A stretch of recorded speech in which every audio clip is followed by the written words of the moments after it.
राज्य शासनाने पेट्रोल आणि डिझेलवरील व्हॅट आणि सरचार्ज तत्काळ रद्द करण्याचा निर्णय घ्यावा अशी मागणी शरद पवारांच्या राष्ट्रवादीचे नेते जयंत पाटील यांनी मुख्यमंत्र्यांकडे पत्राद्वारे केली आहे।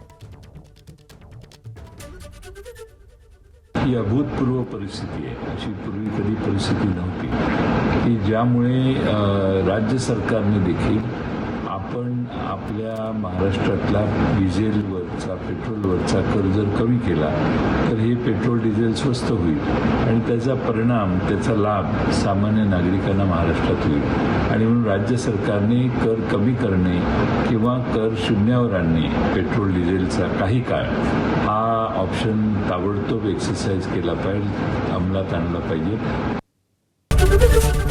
एबीपी माझा, उघडा डोळे बघा नीट।